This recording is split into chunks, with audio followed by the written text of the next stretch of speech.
Hello everybody and welcome to Truth Me Free. My name is Nathan Wheeler and this is video number 7, part B of a series I've titled My Testimonial.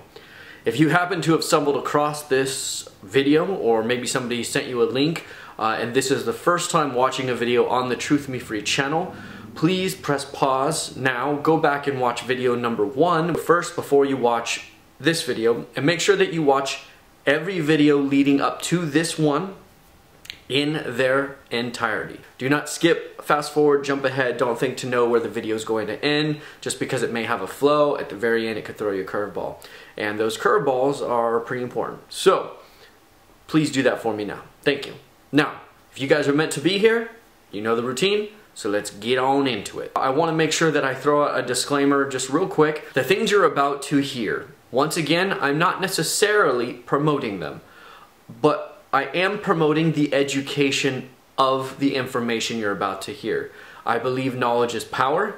I believe that being knowledgeable gives you awareness and allows you to be smart enough and educated enough not to be duped or tricked or to be lied to. All of it will make sense, as I've said before, in videos to come. I'm going to basically touch upon 2 different experiences that I had regarding this lucid dreaming or astral projection, and I want to give just a little bit of background on how these things happen. I'm not going to coach you or teach you how to do it. You are more than welcome to Google it on your own, but that is not what I was told to do, so that is not the job I came to do. But I am going to tell you how it's possible. In the Hindu belief system, or kind of the Indian ancient belief system, there's something called the Kundalini. There's also something I'm sure you have heard of before called Chi, which is like a spiritual energy, and we've all heard of the third eye. Okay, so the Kundalini is known as the energy life force.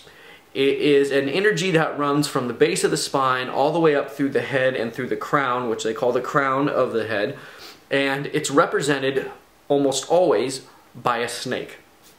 Now, this ties in with faith system around the world, from Mayans to Toltecs to Hindus to Buddhists to native tribes, shaman tribes, paganism.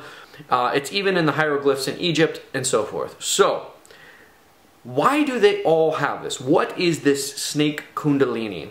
I've also heard this statement that's very popular in New Age and in shamanism, Toltec shamanism, which I'll get into in this video and in part C. It goes like this: the path of least resistance. There's also another term called where man becomes God. Okay, so take these ideas along with the idea of higher self. So I just threw out a whole bunch of terms, and then we're going to kind of intertwine them to make what happens in video 7 part B here kind of make sense. So you have Kundalini, you have the snake, you have chakras, which make up the Kundalini. So there's 7 chakras. You have the crown, which opens up to the universe, which goes out to your higher self. You have the third eye. You have your mouth chakra or your vocal chakra. You have your heart chakra. You have like your stomach middle chakra, and then you have like your abdomen, which I think is the sun. You have your groinal area, and so on and so forth. So there's all these different chakras. I'm sure I forgot one. It's been a long time. The different chakras represent different energies in your body and kind of emotions or behavior. Okay, they kind of tie together in what they believe or what is understood about them. This chakra line that goes through the body is represented by a snake image. So the tail would be your tailbone, going up to the head and the mouth of the snake opening up, which is the crown, okay, that opens up to the universe and so forth. So that would be the symbol of the snake. The Tao is represented by the snake as well. In the Archons, since we mentioned that in the last video, they also use symbolism of the snake. My point is that all these things tie in with also shamanism and kind of New Age. And what it is it deals with intent. In a previous video, I had mentioned the cup and the energy being filled within the cup and the life force, and when death comes, it takes back the energy that it gave you at your birth. Well, in this cup situation I had talked about, you take the Kundalini, the energy life force, your connection to the higher self, the universe, the all-knowing self, the all-knowing God. You are energy, you're made up of energy. Energy is love, God is energy, we are God. that whole universalism idea, okay? Now, there's a part of us called will or intent. But I want to bring all this up because as I go into explaining my astral projections, how does that happen? How does one have an astral projection, or how do they do lucid dreaming? You do it with intent. You do it with will. So before you start to meditate, you will yourself, or you put forth the intent to discover or to learn something. Based upon these things, I believe is why many cultures around the world believe in these practices and do these kind of things. I believe it's also how man continues to evolve and grow in technology and science, and how people may have been able to build the pyramids and things like that in the ancient days. Come up with the things that they did find out. Why do I mention that? You can also use your intent to leave your body. So you say, now I'm going to go into this meditation and I'm going to set forth my intent to will myself out of my body and to leave my body and just be spirit and be able to go and be in the world and universe as spirit. That's how it's done, through intent, through determination and will. Practice, practice, just like a muscle, it strengthens, and eventually you can do it. And eventually you can actually get to the point where just from sitting down, sitting in a meditation pose, lighting a candle, whatever your ritual is, you can get to the point where you're in no mind. I want to briefly discuss no mind as well. A lot of people have asked me, Nathan, what's your take on meditation? Well, even Christians, Jesus said he went up and went away from his apostles and the people to meditate and to be silent and be by himself. Now, what is different is in the Western world, I can only say about America, is extremely different than the Eastern philosophy. Western version of meditation deals more with, you would take an idea and you would focus really, really hard on it and pray or meditate on an idea. In the Western, that's the Western version. In the Eastern version, you clear your mind. You have no mind whatsoever. That's what it's called, no mind. You have no thoughts whatsoever. In fact, the goal is to get to the point where you even stop acknowledging that you exist, that you stop understanding that you're happening as you're happening. You are completely like blank thoughts. Why would you want to do this? The idea is, how can you hear from God if your inner dialogue is so busy talking? If your inner ear is filled with your own chatter, blah, blah, blah, blah. Well, I think, well, this. Well, I think that. Nate's beard looks shorter. Yes, it is. I don't like how he always wears a white shirt and has the black tie. Why doesn't he wear something different? Why is his background blue? This chitter chatter allows you not to actually fully hear 100% the words that I am saying. So, the idea behind meditation is that when we are able to completely silence our inner thought, our inner voice, only then are we able to authentically and purely hear the voice of God. Now, to me, after reading the Bible, and I'm going to jump ahead just a little bit here, this is the only time I'm really doing this, but when Jesus went away and he would meditate, the way that it kind of discussed his motive or his will of what he was doing was to clean and get rid and to silence, because he was always overwhelmed by what was happening, that he had to escape and meditate and be at peace. And there's a very famous passage that goes, "Be still and know that I am the Lord," or "Be still and know that I am God." That to me matches the Eastern version of meditation, not this Western version. I believe that that is exactly what God wants us to do, that he wants us to be still, be silent, clear our minds of all the thoughts and the day's issues and the issues of life, and just be still and confident that he is exactly what he says he is, and that he wants to have a relationship and a conversation with us. And I believe when you reach that moment of no mind, that's when the beautiful relationship and the dialogue begins. So, as I say that, that's the very first step of meditation as I practiced it. Okay, getting to a place of no mind. Through no mind, you become this blank canvas. In this vast open nothingness, this blank slate, the only thing that remains is your will, your intent, and your purpose, your destiny. Now, if you set your intent before the meditation, then when you get to the other side, your sails, if you will, if you were a ship, are already pointed in the direction you want to go.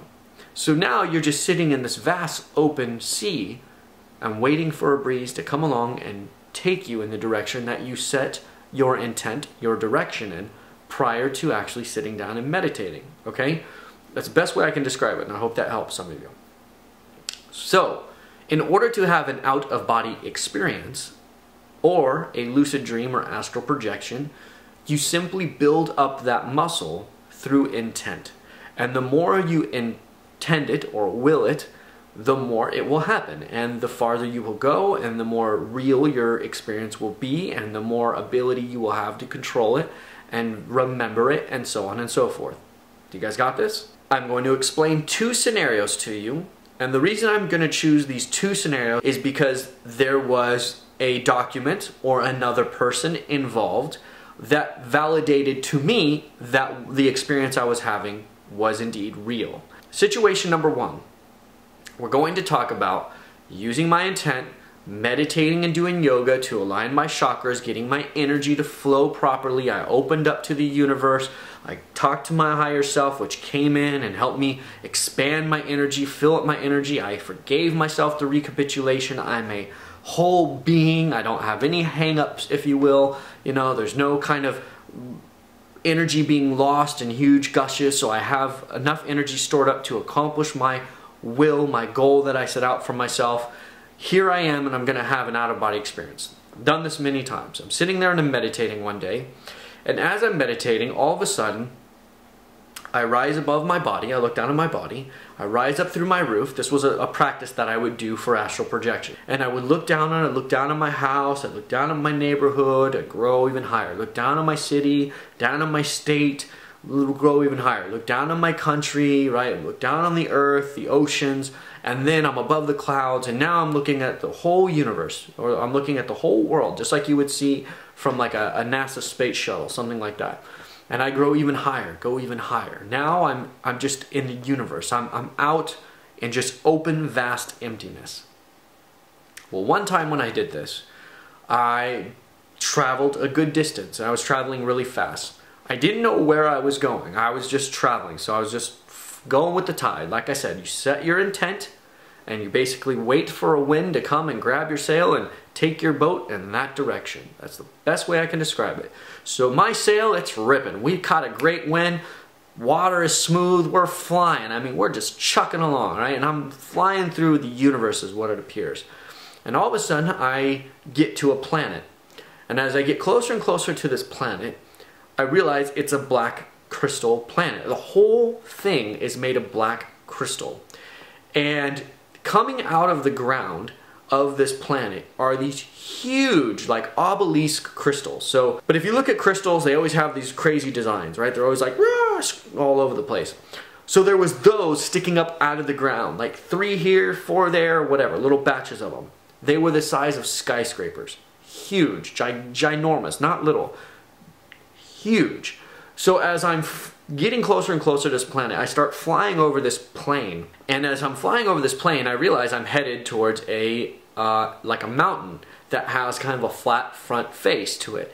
And in the mountain are carved caves. Eventually, I come into one of the caves. And the cave isn't small, it's pretty big. It's probably, it could fit like a small plane wingspan, you know, into one of these things. It's pretty large. So I come in to this cave, and normally when you have astral projections, you know, you see people, but they don't see you. You see, maybe you're in somebody's room or something like this, and they can't see you because you're just a spirit. So unless they are aware and able to see, quote unquote, the word see, if I could write in cursive I would, that's another term I should have explained, but I'll get to that later. If people are able to see the spiritual realm, let's say, they would be able to see you, I suppose. But I never had anybody see me before while I was doing astral projection. So I get to this cave though, and I begin to see these humanoids on this black crystal planet. They're not humans, but they are humanish, like 2 arms, 2 legs, a head, body, you know, the whole deal. But there was something different about these humanoids. They weren't the gray aliens that you see today. Like, it's not like, I'm not going to say they were aliens. I don't know what they were. They were more spiritual. They were more energy than they were like not as, they weren't like spirits, but they weren't solid like we are. So as I'm going in this cave, I begin to see these beings. So I'm just, you know, doing what I normally do in an astral projection, focusing on keeping my mind open and not judging, not clinging to what I'm seeing, just being aware, just watching, like how you watch a movie. You just watch and you wait. So here I am going in this cave, kind of drifting down the cave, and I see these people, humanoid things, and then I see on the carving inside the cave, huge, huge carvings of humans. Humans, not these beings, humans, in the attire of human clothing throughout different centuries. I'm thinking to myself, that's really weird. That means that these beings must be in contact with humans, or at least they are aware of us. And they have been aware of us for a long time, because according to these images on the wall, they have different time periods of clothing. All of a sudden, I begin to realize they can see me. They're looking right at me as I'm just drifting right by them, going further and further into this cave. They're just walking by, like it's some kind of traffic is going on. Like this is just like a kind of, everybody's just casual. It's just a catacomb of some sort, and people are just walking through these caves in this black crystal, okay? And as I'm cruising down this cave, I notice one guy literally looks at me, but he doesn't care that I'm there. So my mind is completely blown, because I'm thinking to myself, you see me, but you don't care that I'm here. First of all, how do you see me? Second of all, why don't you care that I'm here? So once again, my mind is just completely rattled by this whole experience. I've never experienced another planet kind of thing before, ever. This was the first time. So I get further and further down the cave, and I realize that there's more and more people coming as I get further and further down. So there's more and more population, okay? It's getting more and more traffic. And eventually, I finally get to this part where it opens up to this ginormous amphitheater. Huge, just ginormous amphitheater. And all these beings are sitting around in this carved-in amphitheater. There's some kind of business going on, and there's somebody on stage, like the stage down below, and then that person leaves, and then another being comes down. This being is bigger, and he's not so friendly. I get a very bad feeling from him. Everybody else I feel very neutral, but I'm still kind of on high alert with them, because I'm like, I don't like the fact that they can see me, and I don't like the fact that I'm not really in control of my movement. Like I just kind of drifted to this amphitheater. It wasn't something like I knew where I was going. It wasn't somewhere I knew of, and I put my tent to go to this spot. I just ended up there. And so I was already a bit cautious. This was a very unique and weird experience for me.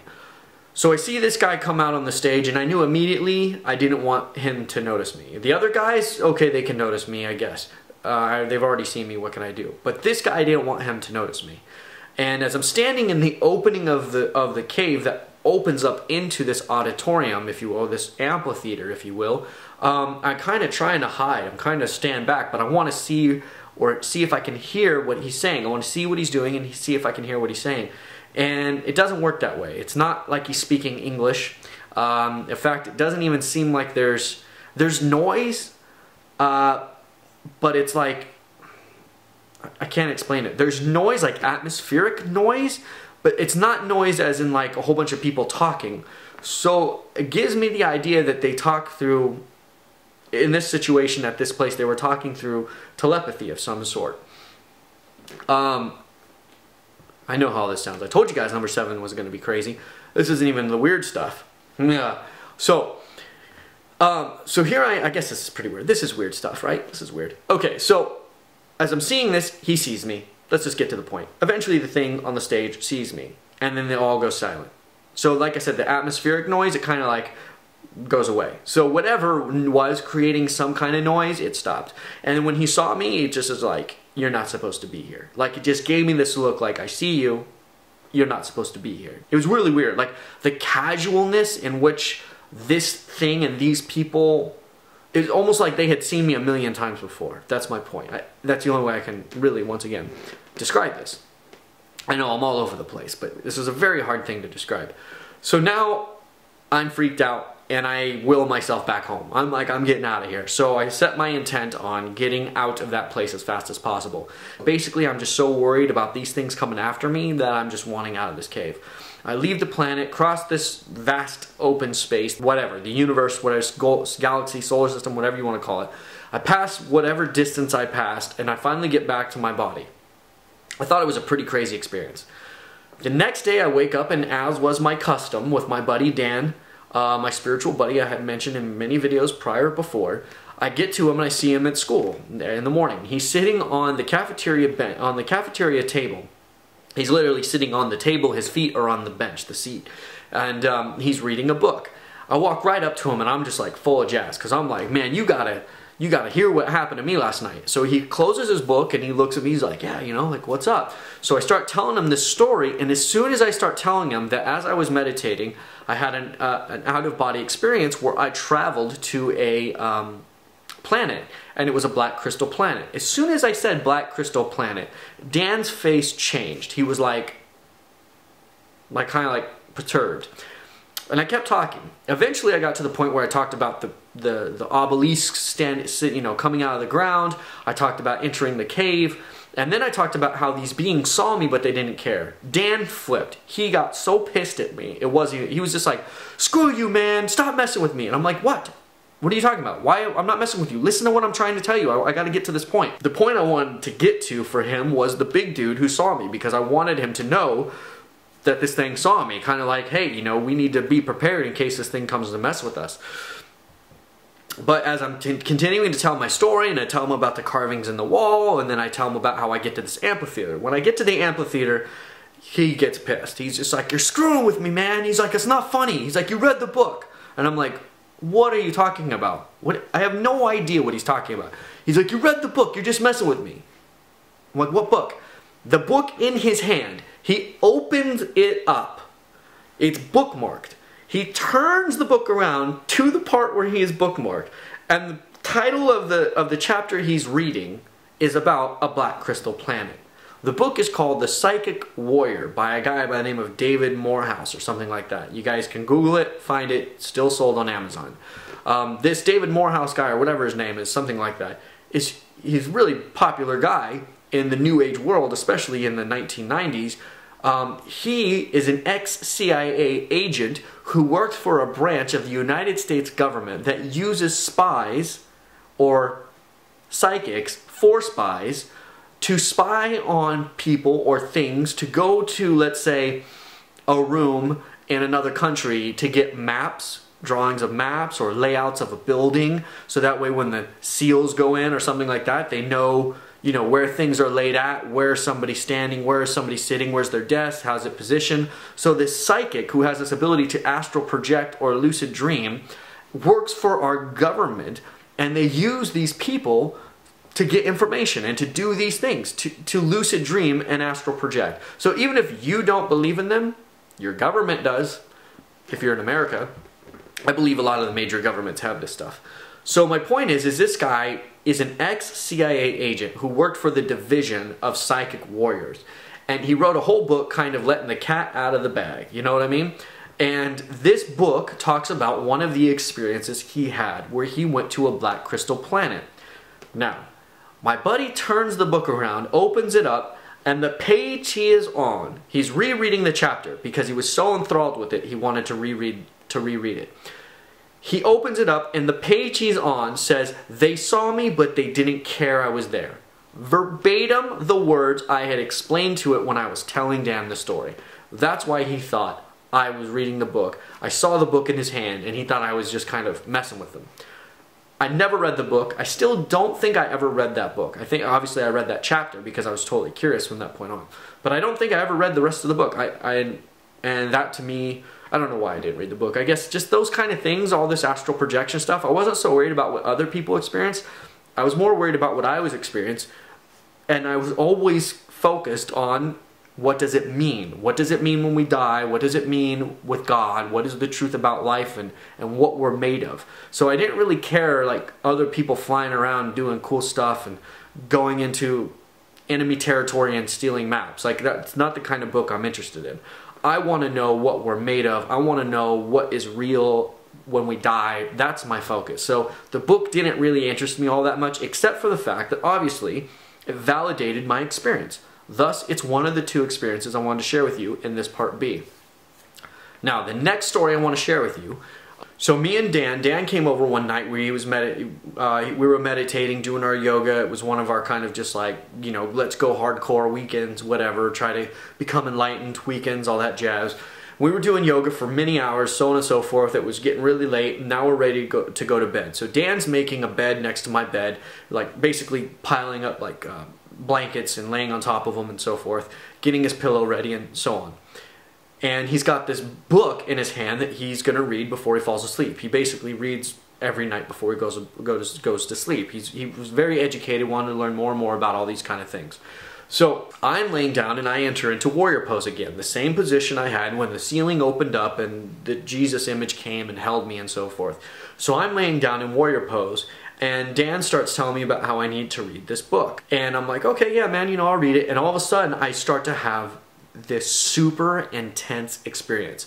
I was experiencing 3 things at one time.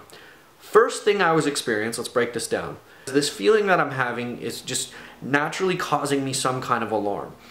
And what I all of a sudden begin to feel as I'm feeling this anxiety, if you will, is I feel my soul begin to move down through my body, leaving the holes in my heels.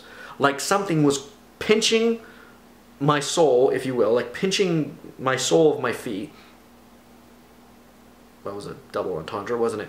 Pinching my soul through my heels and pulling my soul out of my body. Okay, that's what it felt like. So I feel like my face soul is in my chest cavity area. So I can literally feel like my chest is like right here, like my face is in my chest cavity. And I feel myself slipping down to my body.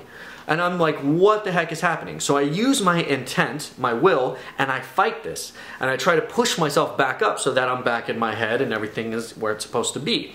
As I'm doing this, I tell Dan to get a piece of paper and start taking notes. I literally thought I was going to die. I thought my soul was leaving my body, and that if I lost this fight, I was going to lose my soul. It didn't feel the same as an astral projection. It felt like my soul was being taken. At the exact same time I am experiencing my human form, my fleshy body, I'm experiencing the soul part leaving my body, and then I'm having a third experience. And all of a sudden, I find myself in a tropical forest. And as I'm at this tropical forest, I come across this road that has this clearing, like a farm clearing, and then there's tropical rainforest again.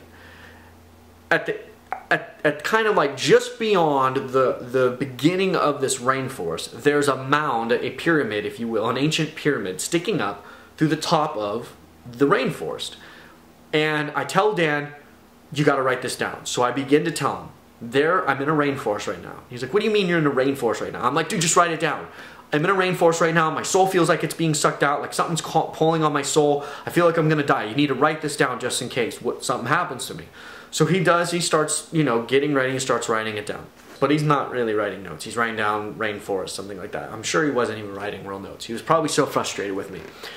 So I tell him I'm in this rainforest right now and there's this clearing. And I tell him that I see a pyramid. And immediately he goes, shut up, dude. And I'm like, what? Just listen to me. He's like, dude, you're messing with me. I'm like, I'm not messing with you. He goes, no, this time you're messing with me. I'm like, I'm not messing with you, man. You need to freaking write this down. So now all of a sudden I'm being pulled towards this pyramid. Now in a thought, I go from being on the side of this road where this clearing is, where this rainforest starts just beyond the farm, and then the pyramid is hiding just on the tip of this rainforest. And I tell him to write this down. I say, this pyramid is always there. This mound is always there. This temple is always there. But not everybody can always see it. It is real, but it's very spiritually important. And so not everybody can always see it. Like there's some kind of thing that blocks some people's vision of it. And he just starts. Now you have to remember, Dan is this 6'2", really buff, gnarly black belt martial artist dude. He's not the kind of guy you want to piss off, right? That plays a role in what's coming next too. So Dan's just like this guy. He's not afraid of anything. If you get in a fight or you have to go to war, Dan's the guy you want on your side. He's one of those dudes. So when he starts growling and starts making faces, like you don't want to piss him off is my point. But he's growling, humph, humph, humph, and writing down these notes, as I'm telling him these things, and I'm telling him, like, dude, I can tell you exactly what this thing looks like. There's a tree right by it. I can count the leaves on the trees. I can see this as clear as day. It is day, like where I'm at. It's like sunset right now where I'm at. Write that down. All of a sudden, I have this other experience where now I'm inside the pyramid, inside this mound, this dome, okay? And while I'm inside, I see the craziest thing. I see 4 guys meditating in just, a normal meditative, legs crossed situation. They're wearing this burlap-like material that it's like cement gray.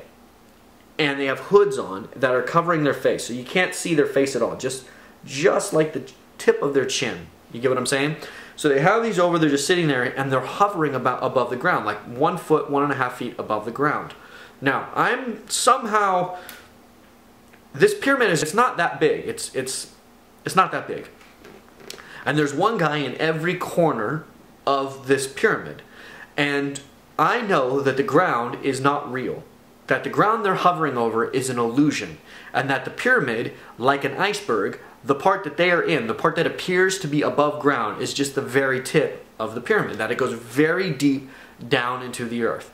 And that it somehow channels this hole in the earth. And that the hole in the earth has this energy that basically, somehow this is like a special place of energy that has to do with the earth. And I don't know, I want to say equator, but it has to do with like something to do with the balance of the world and the energies and the plate tectonics and all that kind of stuff. It's a very important spot is my point.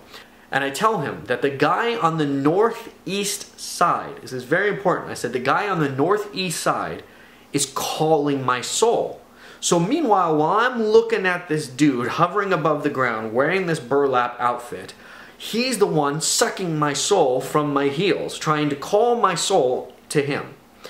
I understand that these guys are really, really old. I feel like they're humans, but they're not human. They're humanish. And I feel like they play this role in somehow keeping the balance of the world. I don't know what that means. I don't know if it's a spiritual balance, if it's a psychological balance, if it's a physical kind of magnetic energy balance. I don't know. But these 4 guys represent the 4 corners of the world. I know how crazy this sounds, but that's what my experience was. So I'm telling Dan to write all this down, right? Like they're almost just too powerful. Like nobody should have this level of power. So Dan's like, man, shut up. You're totally messing with me right now. And he like closes the binder. He's like upset with me. I'm like, dude, I'm freaking out here. Open that thing back up and take these notes. So now this guy really starts pulling on my soul. So I focus all my energy. I'm like, I don't even need to be here. I don't even need to be seeing this guy. Oh, there's one more thing I want to mention. Just in case somebody else out there has experienced these guys, they had this image on their chest, right? On their clothing on their chest. It glued different colors. It was a glowing image. I don't know what the image was. I could not tell you or draw it for you because I was so freaked out, and it was kind of very organic looking. It was a circle with some kind of organic image in the circle. And it was fluctuating with different colors like a liquid neon. Hopefully that makes sense to you. So, oh yeah, so where were we? Okay, so Dan's getting upset with me because he thinks I'm making all this up for whatever reason, and I'm not. So I'm getting pissed because I feel like I'm losing my soul. Like my soul now is like down by my waist, like it's getting sucked out. I'm losing the battle. So I'm like, I need to get out of this pyramid and I need to go back, focus all my energy, get all my will and all my energy back to my body. I came back and I fought and I got my soul to come back into my body, and then I sat up and I tried to just like shake it off. Like I'm just like, whoa, it was creepy, and I'm like, okay, I'm snapping, I'm doing things, I'm touching my flesh, I'm trying to like, I'm having conversation with Dan, trying to get myself back in. And Dan's just sitting on the ground kind of really ticked off at me. And I'm like, what, dude, what? And he's just like, you're messing with me, man, you did it again. And I'm like, what did I do? He picks up the book in his hand, and it's called Mysteries and Secrets of Hawaii. He opens the book to the chapter he is on, and in this book it is about a psychic who traveled to Hawaii to basically learn more about its spiritual powers and mythologies and so on and so forth. In one of the chapters, it talks about these pyramids, these hidden pyramids that are there, but not everybody can see them. It talks about how he's driving on this road looking for these pyramids, and he's been looking for them supposedly for like a while or something like that, and he all of a sudden sees one of them peeking out of this rainforest part. And he pulls across next to a farm, so he's on this road, and he comes across this farm, and through the sugarcane field, this farm, he sees a pyramid sticking up in the rainforest. So he pulls over, jumps out, and talks to the guy farming the land. And the guy worked the land his whole life, turns around and looks at it, and he says, "I've never seen that thing there before in my life." And the guy's like, "What do you mean? How long have you been working here?" He's like, I've been taking care of this field my whole life. Like, I've never seen that before." And so then he mentions, I believe it was a long time ago, like I said, I was 17 when this happened, because I was still a senior in high school. So he mentions how these pyramids are always there, but not everybody can see them. Again, verbatim. Field, road, pyramid in the field, tipping up above the canopy, if you will, of the rainforest. It's always there, but not everybody can see it. The guy is like, wants to go and study these things, and then he mentions that there's no kind of understanding of the pyramid he's seeing, but he mentions in the same chapter that there is a mythology that deals with the ancient priests or monks that used to deal with these pyramids. And it's said that they had a special power that basically kept the world in balance. You guys can read the book for yourself, read the chapter yourself. Basically, along the same principles. He talks about how these priests or these monks or these spiritual beings that were there before, who built these pyramids, had these powers that mythology said kind of kept the world balanced. Exactly what I was telling Dan. Exactly what I was trying to communicate. The book is called Mysteries and Secrets of Hawaii. I don't know who the author is. Probably catch it on Amazon as well.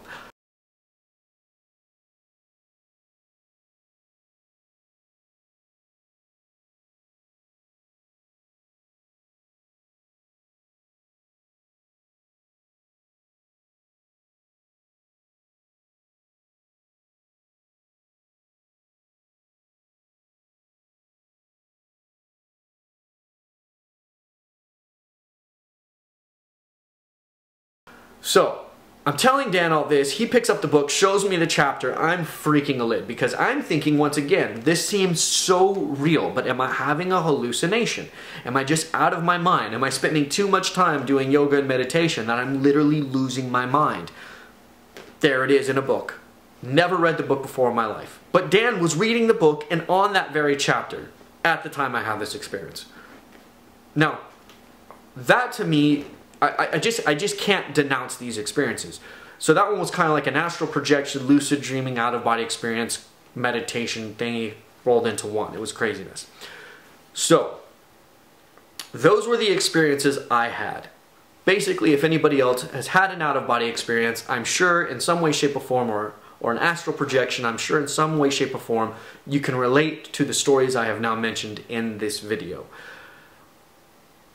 This all ties in to part C, which is where I eventually become a practitioner of Toltec shamanism. All these kind of events were happening on a daily basis. These kind of events. I was seeing ghosts, I was hearing voices, I had the crinkly plastic thing going on in my room, footsteps walking in and out, right? I could walk by people and get their whole story. I would find out when somebody was going to die. You know, I was seeing when my grandfather was going to die. There was all sorts of things at this point in my life. At 17, 18 years old, I was beyond overwhelmed. So I needed help because I felt like I was losing my mind. Now, there is another part of this story that I want to mention to you in this part B. As I was having all these experiences and seeing these demonic figures or ghosts or whatever, there was one gentleman I call the Hat Man. The Hat Man had a stovepipe hat. If you don't know what a stovepipe hat is, just think of Abraham Lincoln, okay? Abraham Lincoln had the really, really high top hat. But a stovepipe stovetop hat could be like Abraham Lincoln's or even thinner and taller. Okay, it's kind of ridiculously tall and thin. Like, that's a stovepipe or stovetop hat, okay?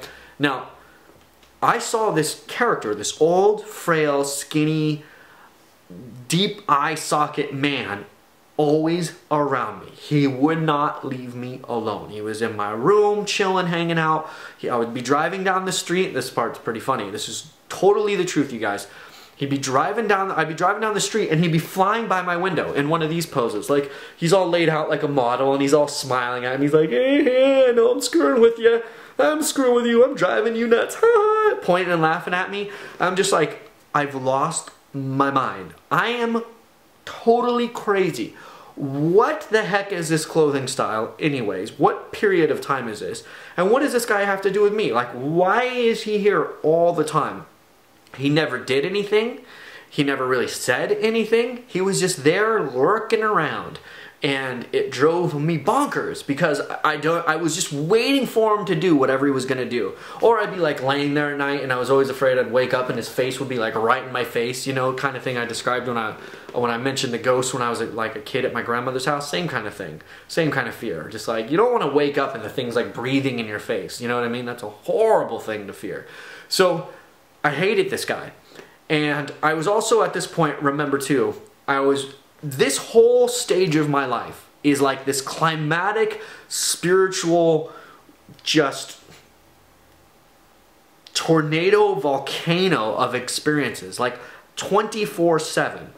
Remember I told you guys that I would be awake in this world and I'd be seeing stuff like that going on, right? And then I would fall asleep and my sleep world, my sleep dream world would be as real as this one.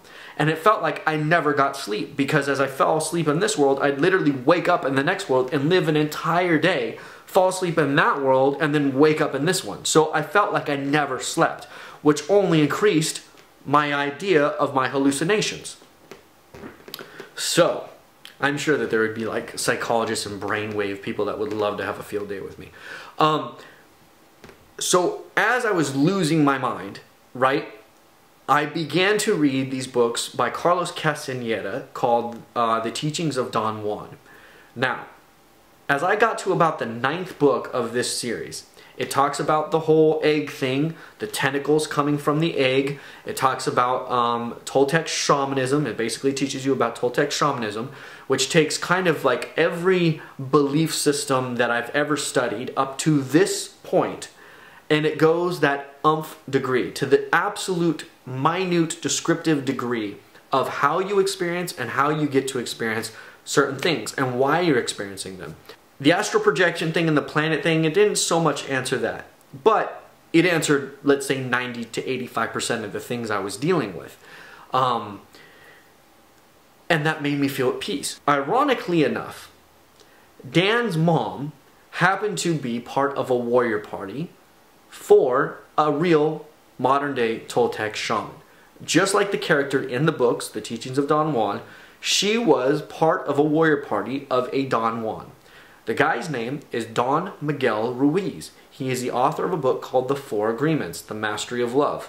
You probably know him if you're into New Age or self-help books. He's very well known. He's been on like Oprah twice. Craziness. She is part of his warrior party. Now, if you don't know what a Toltec shaman warrior party is, I will briefly explain. A Toltec shaman warrior party is consistent of, I believe, 6 to 7 people. The main focal person is the shaman, the head shaman. He is referred to as a Nagual. Now, the word Nagual, I want to explain this briefly, and then this is the video. We'll end on this, and then in video part C, I'll give you my experiences as a Toltec shaman. Now, a Nagual has multiple uses of the word. For instance, the word head. A person can be the head of state, the head of the house, the head of the business, so it's a title or it is a position. A head is obviously the thing that sits on somebody's shoulder where the brain is held and so on and so forth. So it has multiple kind of the head of the train, like the front of, right? So the word head has multiple uses. The word Nagual is the same. A Nagual is somebody, remember we discussed the egg and the cup, right? So take the cup out, call it the egg, which holds that energy. A Nagual is somebody who has 2 eggs, In some very rare cases, they have 3 eggs. So they have 3 cups that they were given or have during their birth, if you will. This dual egg allows them to do something very, very special. And this will tie into the next video and also later videos. So this is important to note. There are people, just like some people are born with blue eyes and brown eyes and blonde hair or brown hair or white skin or black skin or brown skin, whatever. There are certain people who are born with dual eggs, 2 eggs. These people have the ability to have 1 foot in the spirit world and 1 foot in the real world, if you want to call it the real world, right? So they are able to be in both worlds at the same time. They are able to basically do something very, very special. They are able to show this world, the spirit world. They are able to act as a conduit, a window, to show people the spirit world. You don't need to be a believer. You don't need to sign up and pay tithings or anything like that. A shaman is somebody who can show you the spirit world whether you like it or not. So, that is a Nagual. They're the center, the head honcho, the boss man or woman, okay? So, that's the center of the warrior party. The other parties, there's a person who acts on your front, there's a person who acts on your right, on your left, behind you, and then there's a person who like is above you, if you will. Now, every person plays a role and they do different duties. And then there's, I think, another person. I think I missed one. 1, 2, 3, 4, 5, 6. I think there's 6 maybe. Or the Nagual is a 6th person. But there's another person who's like the gatherer. Basically, every person has a role where they kind of go and get energy and bring the energy back to the Nagual shaman character. So the Nagual, in exchange, while they are mastering their awareness, mastering their ability to be 1 foot in the spirit world and 1 foot in this world, in order for them to spend all their energy, attention, and live the path of least resistance to obtain their higher self and connect to their higher self. You guys see how this is all tying together now? They do things like meditation and yoga and so on and so forth. Obviously that yoga wasn't a part of the ancient Toltecs. Well, maybe some form of it was, but modern day, I know Miguel, he would do, you know, yoga and things like that. So basically, Dan's mom is a part of this very, very tight inner circle that is used to get the Nagual character, the individual, all the power and energy he needs so that he can basically move on to the next plane where man becomes God, where he becomes the fullness of himself. Now, as I read the Dharma and the teachings of Buddha, this was what I understood was the objective, though never fully described. This was the objective that Buddha set out to do. When he broke down the different, what are they called, the Eightfold Path, or the different, I'm blanking on the term here, but there's different categories of levels of where your soul is at.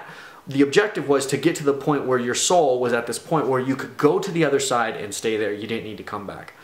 Now, I don't know if Toltecs really believed in reincarnation. Maybe they did. I can't really remember that. But it wasn't something that we really focused on. Maybe they did. But I'm totally blanking. But the idea is that this Nagual character would go into death, go into whatever death is, whatever's on the other side, and they would act like a homing beacon. They would act like a light that waits for the warrior party. So when the warrior party members started to die, they would know where to go because they wouldn't be left alone in this black void of nothingness. The Nagual would be there waiting for them. The Nagual's blessing is that they had 1 foot in that world, 1 foot in this world. The warrior party's blessing was that they were taught how to open up and become Naguals themselves, or become very spiritual and awaken themselves. This would allow them to be connected or attached to the Nagual. In return, they would go out into the world, they would gain energy, and they would bring that energy back to the Nagual and feed it to him in a way that he was able to store up that extra energy. Let's think back on the cup.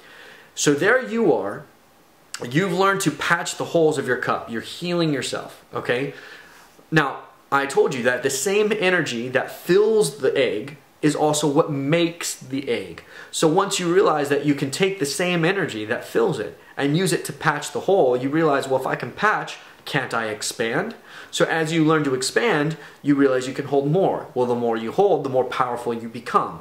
So if you have other people going out and you're just sitting there all day kind of meditating and teaching spirituality and being focused on being in this mindset, and all these people are bringing energy back to you, you're able to expand even more and grow even more. So you're living the path of least resistance, growing your egg, growing your abilities, growing your knowledge, and the better you are at doing this, the better you will be at bringing your warrior party into the next world with you, and everybody will be able to create and be their own gods and do whatever they want to do, so on and so forth, whatever they believe. You get what I'm saying?